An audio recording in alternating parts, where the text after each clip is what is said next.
Halo guys, berjumpa lagi dengan gue Kyoto. Sekarang kita akan bahas lagi tentang soal prediksi tes wawasan kebangsaan atau TWK untuk 13 September 2021. Jadi seperti biasa, ini soal prediksinya akan disajikan sekitar 19 soal dan ini mudah-mudahan buat nambah perbendaharaan soal-soal teman-teman, baik buat teman-teman yang mau ujian hari ini ataupun ujian di hari-hari berikutnya. Selain itu, saya juga ingin menyampaikan ke teman-teman buat yang belum subscribe channel ini, silahkan klik tombol subscribe dan nyalakan juga tombol notifikasinya agar setiap ada video-video baru teman-teman langsung dapat update-annya. Oke, sekarang langsung aja kita mulai ke soal prediksi TWK-nya dari sekarang. Let's go. Untuk soal yang pertama, indeks penegakan hukum digunakan untuk mengukur tingkat keberhasilan penegakan hukum yang dilakukan oleh KPK dalam A. Operasi tangkap tangan, B. Pencegahan korupsi, C. Pemberantasan korupsi, D. Peningkatan integritas nasional, E. Pembentukan budaya anti korupsi. Nah, jadi indeks penegakan hukum ini tujuannya adalah untuk C. Pemberantasan korupsi. Kita lanjut soal nomor 2. Tindakan yang bertujuan untuk mengubah falsafah negara Pancasila dengan mengganggu keselamatan negara dan kewibawaan pemerintah yang sah disebut dengan A. Pemberontakan, B. Invasi, C. Infiltrasi, D. Intervensi, E. Subversi. Nah, ini jawabannya adalah E ya, subversi. Kita lanjut nomor 3.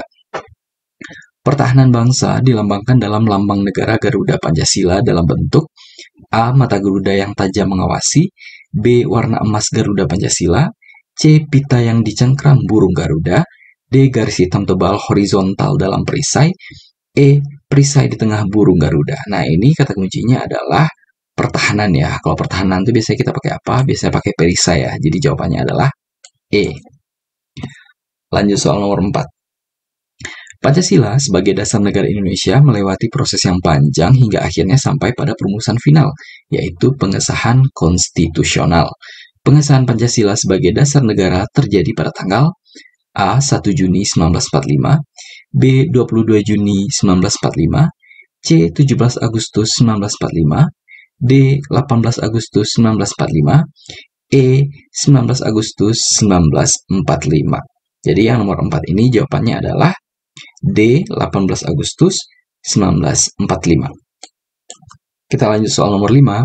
Sebelum Undang-Undang Dasar 1945 diamandemen, DPA menjadi salah satu lembaga tinggi negara. Namun seiring dengan perkembangan zaman, Undang-Undang Dasar 1945 mengalami beberapa kali amandemen dan DPA pun dihapuskan. Penghapusan DPA terjadi pada saat amandemen A ke-1, B ke-2, C ke-3, D ke-4, E ke-5. Jadi nomor 5 ini jawabannya adalah D ke-4. Jadi amandemen ke-4 ini terjadi pada tanggal 1 sampai 11 Agustus 2002. Kita lanjut soal nomor 6. Undang-Undang Dasar 1945 mempunyai beberapa fungsi untuk negara. Sebagai hukum tertinggi, Undang-Undang Dasar 1945 berfungsi sebagai A. Mengikat seluruh warga negara, B. Sebagai acuan dan alat untuk mengontrol seluruh norma dan peraturan yang berlaku, C. Memuat tugas lembaga negara dan pelaksanaannya, D. Untuk menentukan lembaga negara, E. Menentukan kehidupan negara ke depannya. Nah, ini jawabannya adalah B ya. Jadi, Undang-Undang Dasar itu berfungsi sebagai acuan dan alat untuk mengontrol seluruh norma dan peraturan yang berlaku di Republik ini. Kita lanjut nomor 7.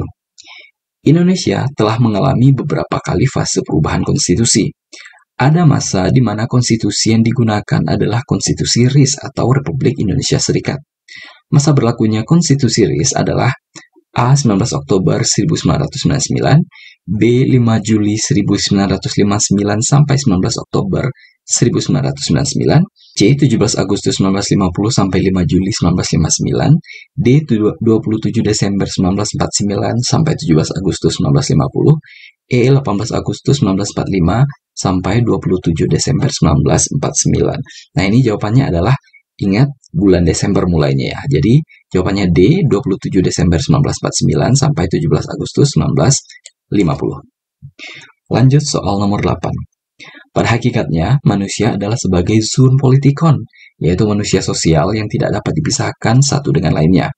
Hal ini dikemukakan oleh seorang filsuf yaitu A. Karl Marx, B. Cronenberg, C. Aristoteles, D. Plato, E. Socrates. Nah, ini jawabannya adalah C ya, Aristoteles.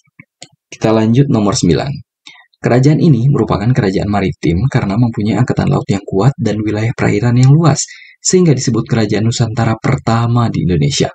Kerajaan yang dimaksud adalah A. Kutai, B. Pajajaran, C. Sriwijaya, D. Bali, E. Majapahit. Nah, ini jawabannya adalah C ya, Sriwijaya. Nomor 10. Penyelenggara pemerintah Indonesia dibagi menjadi daerah provinsi, daerah kabupaten, dan kota yang mencerminkan Indonesia menerapkan prinsip A. Sentralisasi, B. Desentralisasi, C. Dekonsentrasi, D. Asas perbantuan, E. Asas pemusatan. Nah, ini jawabannya adalah B ya, desentralisasi atau pelimpahan kewenangan ke pemerintah daerah oleh pemerintah pusat. Kita lanjut nomor 11. Lagu Kebangsaan Indonesia Raya yang dikenalkan oleh Wage Rudolf Supratman pertama kali diperdengarkan untuk membangkitkan rasa nasionalisme pada saat A. Rapat Organisasi Budi Utomo, B. Proklamasi Kemerdekaan, C. Sumpah Pemuda, D. Sidang BPUPKI, E. Peristiwa Rengas Dengklok. Nah, ini gampang ya. Ini ada kata-kata meningkatkan rasa nasionalisme. Nah, ini paling kental dengan Sumpah Pemuda ya. Jadi jawabannya adalah C. Kita lanjut nomor 12. Perlunya transparansi kinerja agar terhindar dari konflik kepentingan dan cara terbaik untuk menghindari dari tindakan penyuapan merupakan kegiatan untuk membentuk A. Sistem anti korupsi, B. Budaya organisasi, C. Pengelolaan sumber daya manusia, D. Pengelolaan anggaran, E. Karakter pegawai instansi. Nah, ini jawabannya adalah B ya, budaya organisasi. Kita lanjut nomor 13. Berdasarkan Undang-Undang Nomor 32 Tahun 2004, aparatur daerah diatur dalam asas-asas sebagai berikut, kecuali A. Asas kepastian hukum, B. Asas proporsionalitas, C. Asas akuntabilitas, D. Asas kepentingan umum, E. Asas sektoral. Nah, ini jawabannya adalah E ya, asas sektoral. Jadi ini yang nggak termasuk dalam aparatur daerah. Nomor 14.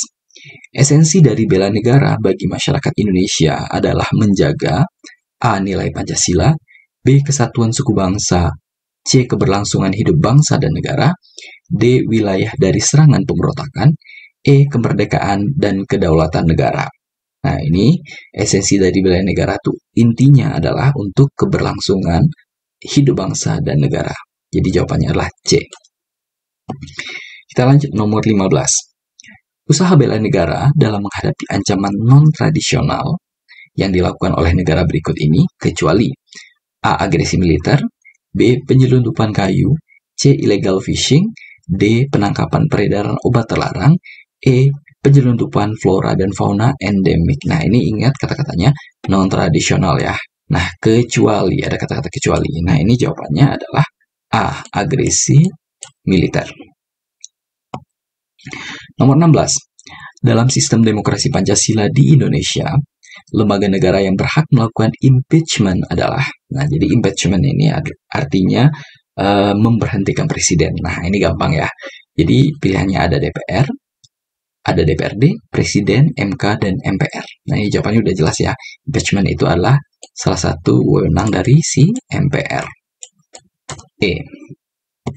Kita lanjut nomor 17. Jika peraturan pemerintah pengganti undang-undang tidak mendapat persetujuan DPR dalam persidangan berikut, maka A. Harus dicabut, B. Langsung sah, C. Wajib diundangkan, D. Ditulis dalam lembar negara, E. Diajukan lagi pada masa selanjutnya. Nah, ini nomor 17 ini menjebak ya, karena ada kata-kata tidak mendapat persetujuan. Nah, kebanyakan orang-orang pasti akan memilihnya ini ya, diajukan lagi pada masa selanjutnya. Padahal tidak. Kalau misalnya sudah tidak disetujui oleh DPR, maka yang paling benar jawabannya adalah A. Harus dicabut. Kita lanjut nomor 18. Perhatikan paragraf berikut dengan seksama. 1 dari 1.250 orang yang rutin mengkonsumsi vitamin E berpeluang mengalami stroke yang disertai pendarahan di otak sebesar 22%. Hal tersebut dikemukakan oleh Sekolah Kedokteran Harvard, Boston, dan Insersi di Paris. Stroke terjadi ketika pembuluh yang menyuplai darah ke otak terhambat.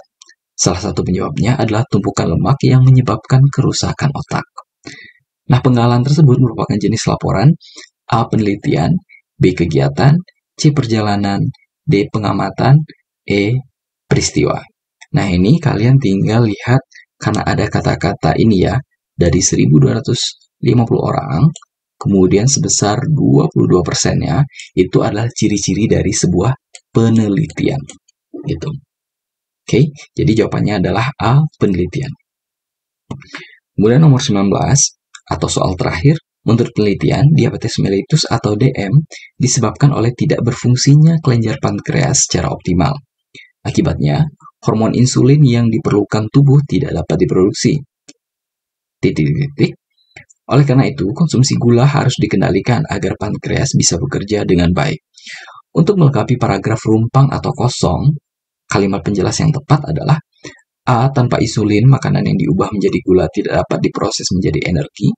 B. Penderita diabetes mellitus berasal dari masyarakat golongan ekonomi bawah. C. Pankreas tidak boleh memproduksi insulin saat kadar gula darah meningkat. D. Diabetes mellitus merupakan penyakit yang dialami oleh sebagian besar kaum wanita. E. Makanan manis berpotensi meningkatkan kadar gula dalam darah. Nah, kalau misalnya ada kalimat yang rumpang atau kosong seperti ini, untuk menyambungnya atau memilih kalimat yang tepat, kalian harus melihat kalimat yang sebelumnya. Nah, di sini kan katanya hormon insulin yang diperlukan tubuh tidak dapat diproduksi. Intinya adalah tentang hormon insulin yang tidak dapat diproduksi.